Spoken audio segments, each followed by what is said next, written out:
Hey everyone, welcome to Red Pill 78. I am the Corruption Detector, and this is your Red Pill News. I had something that I wanted to show you. It's another instance of D5, and it's interesting because it has to do with the ballistic missile. It's a Lockheed Martin Trident II D5 Fleet Ballistic Missile. This apparently is the latest generation of the U.S. Navy's submarine-launched fleet ballistic missiles following the highly successful Polaris, Poseidon, and Trident IC-4 programs. There's a bunch of information here about it. I'm not going to get into it because it's kind of heady, but I was just looking at this and thinking someone had sent it to me on Twitter, and it made me think back to the missile launch that was from the submarine off the coast of, I believe, Whidbey Island. This would have been the assassination attempt against President Trump. So was this something that Q was trying to draw our attention to? Is this what they tried to use to go after him? I don't know, but it's definitely worth a look. If anybody wants to take a deeper look, I would be interested in hearing more information about it. Next, we've got a story from the Gateway Pundit. This ties into one of our favorite subjects here, ending the Federal Reserve. And the title is Breaking: Trump Blasts Crazy Man Jerome Powell. Jackass destroyed economy, crushed the middle class, raised U.S. debt $500 billion in a year. Now, this is maybe aggravating for some people, but I would suggest that the way that Powell is running the Fed is all part of the plan. Since October, Jerome Powell has single-handedly dismantled the U.S. economy. Since his careless comments and promises to continue rate hikes in his October 3rd speech, the economy has plunged 4,500 points. 1/6 of the U.S. economy has been wiped out. The Trump tax cuts at year-end 2017 set the economy on fire. The U.S. stock markets set numerous records, so the Fed had to step in and kill the economy and punish the middle class, or President Trump would get reelected in 2020. Now, I think that what the Fed wanted to do was make it appear as if the things Trump did, like tariffs and such, the way that he's acting in other countries or towards the leaders of other countries, or the way that he is appeared to be presented in our press here in America. Those things are supposed to make it look like Trump is wrecking the economy, when in fact everything that he's doing is helping the economy. It's making it better. So now we've got the Fed making these insane moves, and I think that Trump put Powell in there for a reason. I don't think that he does anything by chance. I think that, perhaps Powell is working with Trump to use the Fed to drop the economy, and then we can go ahead and blame the Fed for destroying the economy, which is what President Trump is doing. The Fed announced this past Wednesday afternoon that they will increase rates again and will also increase rates next year. The Dow immediately dropped 720 points in 10 minutes. The Dow was down at one point by 894 points. And here's a tweet from Jim Hoft, the founder of the Gateway Pundit. And you can see here, everything is just going down the drain. The Dow Jones has dropped nearly 4,500 points since the Fed's Jerome Powell's insidious comments in early October to guarantee interest rate increases from now till infinity. The Dow reached another all-time high on October 3rd, reaching 26,829 points. It was up for the 103rd time since Donald Trump was elected president, and 46% since November, the 2016 election. This was clearly too much for the Fed's Powell, who then scared investors with his message that he will raise rates well into next year. Over $4 trillion in wealth has been erased. As a result of Fed Chair Powell's actions, Americans have watched their 401ks dissolve into thin air. I can certainly attest to that. I've spoken to many people recently that they have said that they've lost a ton of value in their 401ks. On Saturday, the Gateway Pundit reported that President Trump discussed firing disastrous Fed Chair Jerome Powell. It's about time. On Sunday, Fox and Friends reported on the news that the White House is discussing ditching Powell. Treasury Secretary Steven Mnuchin tweeted about Powell's future on Sunday. The president is not pleased. President Trump says, I totally disagree with Fed policy. I think that increasing of interest rates and the shrinking of the Fed portfolio is an absolute terrible thing to do at this time, especially in light of my major trade negotiations, which are ongoing. But I never suggested firing Chairman Jay Powell, nor do I believe I have the right to do so. And then Steve Mnuchin says, I have spoken with the president, real Donald Trump, and he said, I totally disagree with Fed policy. I think that increasing of interest rates and the shrinking of the Fed portfolio is an absolute terrible thing to do. Again, this is just repeating what we had written up there. So yeah, what do you guys think? Do you think that that Jerome Powell is working with President Trump to destroy the Fed? Because getting rid of the Fed is one of the major things that has to be done if we are going to take our country back and to get our economy back, get back on a gold-based standard, get away from this fiat currency, this fake paper money. All right, next I have a great tweet thread from FFE3301. This is an account on Twitter I follow. And he says, correlate those who do not want the wall with their voter base, their net worth. All multimillionaires after being in office, does that track? Drugs, guns, children, connect the dots. Correlate those who do not want us out of Afghanistan, drugs and money. You connect the dots. You connect the people, you will connect the dots. And then here there's a Wikipedia article about human trafficking. And then there's a couple of articles. Actually, there's 3 articles. We're going to read over those right now. First is from the Daily Unconstitutional. This is from a couple years ago, April 14th, 2013. U.S. Marines protect Afghans' poppy fields. General says 20,000 troops should stay in Afghanistan. Huh. Wow. Does that sound like something that your government would do if they cared about you? Notice, again, the date when this took place, who was running our government.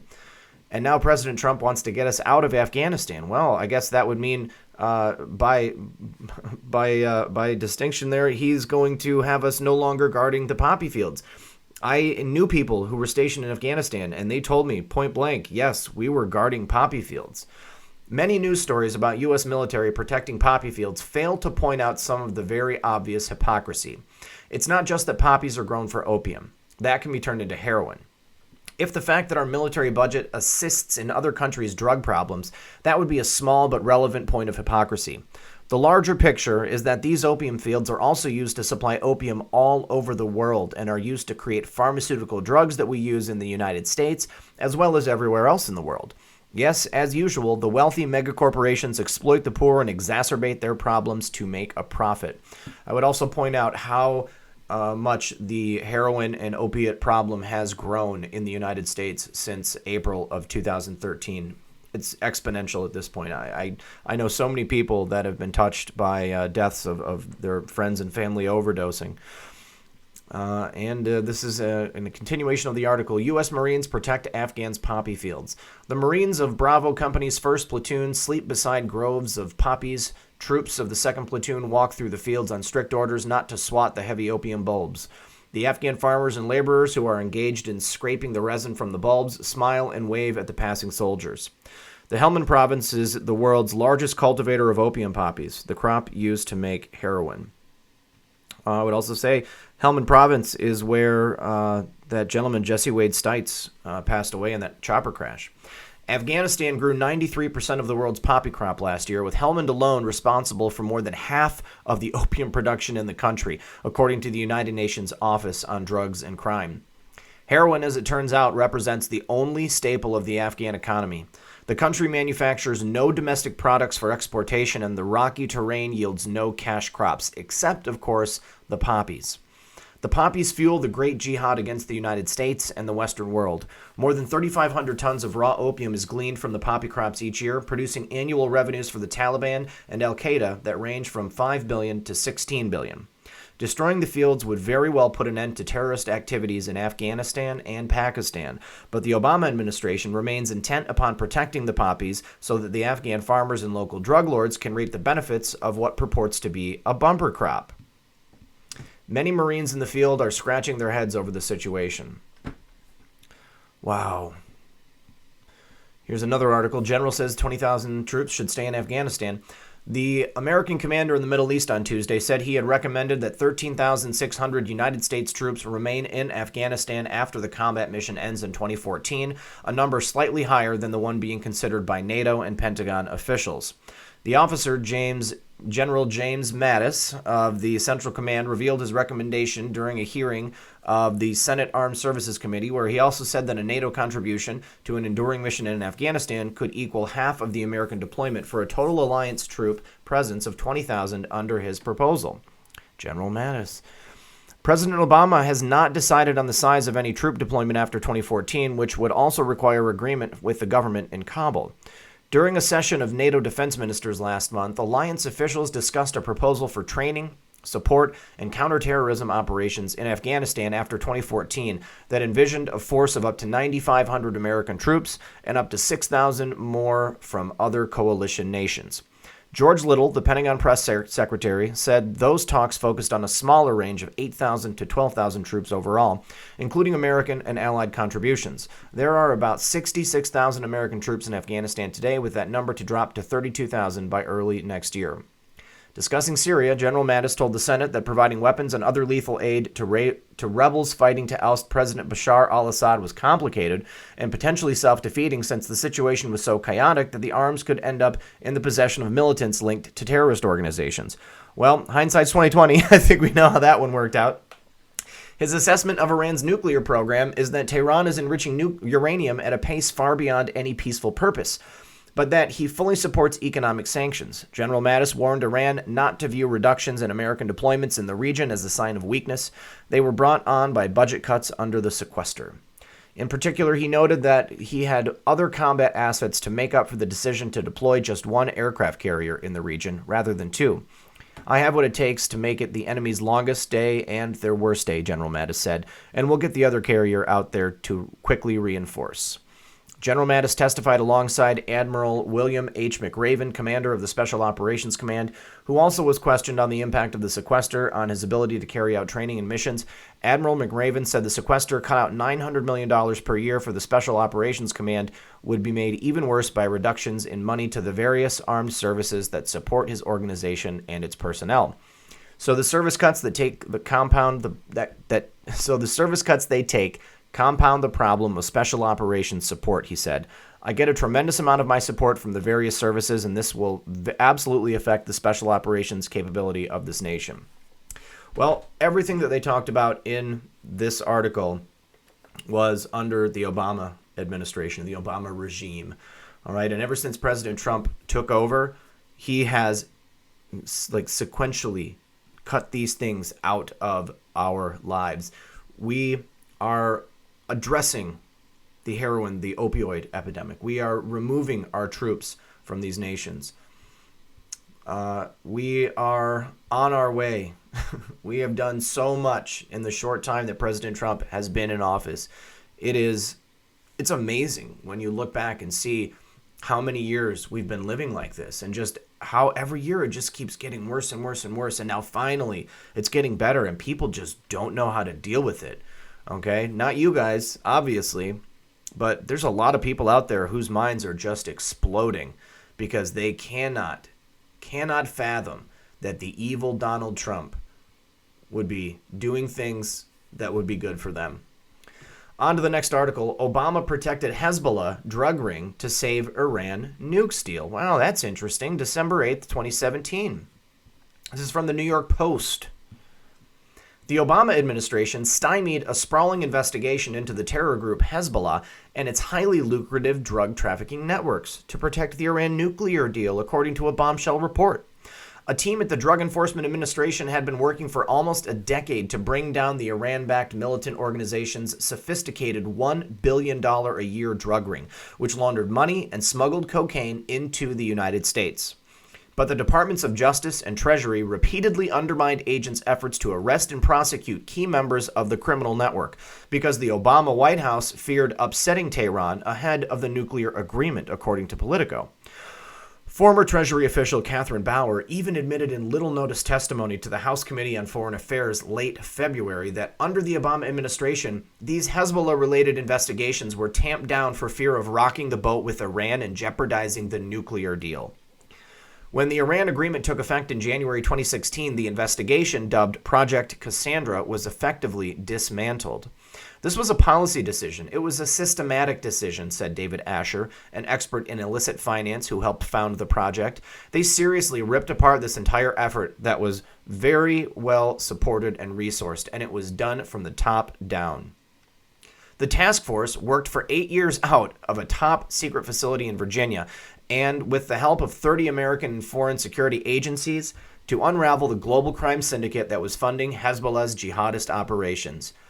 Just think of how many people died from drugs, from overdosing, how many people's lives were ruined because of these drugs flowing into our country. And we had the opportunity. We spent 8 years working to dismantle it. And like that, it's gone.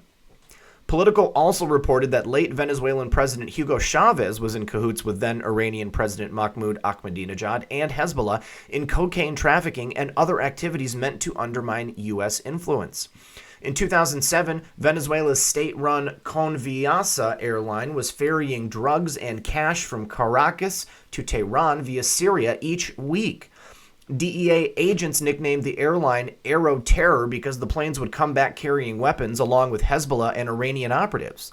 But the Obama administration never fought to have two major players in the scheme extradited to the United States to face charges when it had the opportunity, task force members charged. Others the team sought to bring to justice were Abdallah Safieddine, Hezbollah's envoy to Tehran, and a shadowy operative nicknamed Ghost, whom it considered one of the biggest cocaine smugglers in the world. Hezbollah operates like the Gambino crime family on steroids, and Safieddine is its John Gotti, ex-DEA agent Jack Kelly, who created the task force, told Politico. Whatever Iran needs, Safieddine is in charge of getting it for them. Safieddine was ultimately linked to a massive drug smuggling and money laundering network allegedly led by Lebanese businessman Ayman Juma. Agents discovered Juma had smuggled tons of cocaine into the United States, then laundered $200 million a month by buying used cars from American dealers.